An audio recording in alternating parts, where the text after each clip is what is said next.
আজকে আমি রান্না করব কাতল মাছের মাথা আর আলু অপটে মারে সিদ্ধ করে ছুলিয়ে খোসা ছুলিয়ে তারপরে কেটে নিয়েছি মাঝখানে। সেটা আপনাদের দেখাবো। মাছের মাথাটা কাটতে আমার অনেক কষ্ট হয়েছে, অনেক সময়, প্রচুর তেল। এটা শুধু তেলটা প্রচুর। আচ্ছা, দেখতে থাকুন। আমি তাহলে চুলায় বসিয়ে নিই। এখানে দিয়ে দিচ্ছি তেল, সয়াবিন তেল।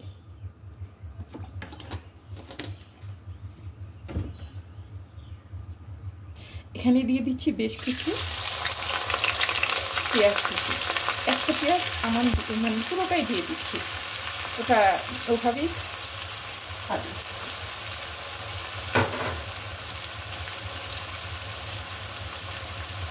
বেশ কিছু কাঁচামরিচ কেটে রেখেছিলাম, মরিচ গুঁড়ো, হলুদ গুঁড়ো, ধনে গুঁড়ো, জিরে গুঁড়ো, এগুলো আপনারা পরিমাণ মতো দিয়ে নেবেন, যেভাবে আপনারা আর কি খান সেভাবে।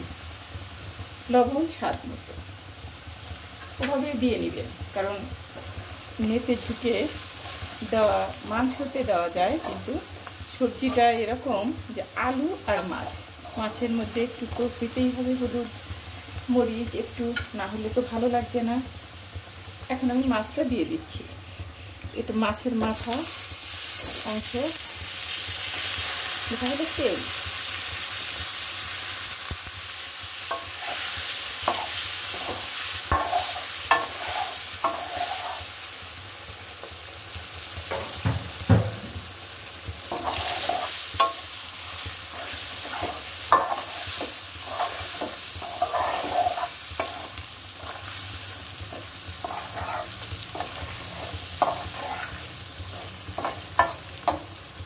এখানে আমি একটু পানি অ্যাড করব, মশলার যেন আমার পেঁয়াজটা যেন পুড়ে না যায়।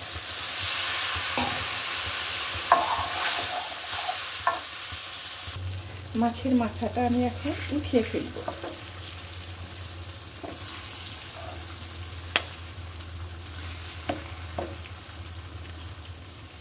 তেলটা একদম গলে গেছে, উঠানো যাবে না। এখন আমি এখানে দিয়ে দিচ্ছি বেশ কিছু আলু ধুয়ে কেটে রেখেছিলাম।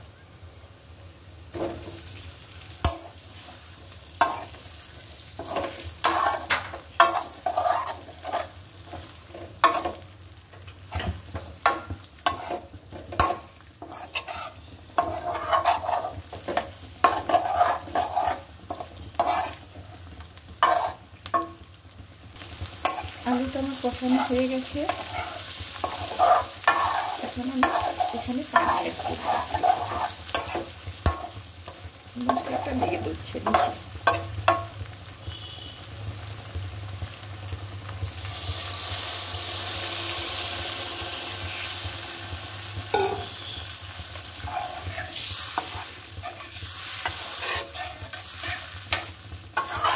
আমি এখন ঢেকে দিব।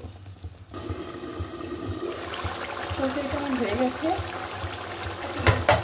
মাছের মাথাটা দিয়ে দিব।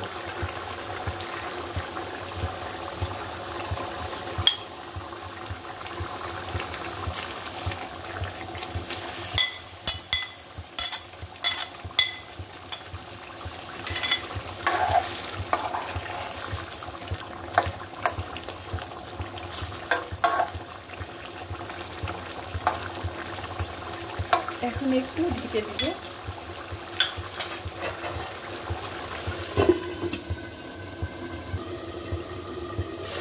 হয়ে গেছে আমার মাছের মাথা আলু দিয়ে ঝোল করে রান্না। চুলাটা অফ করে দিব।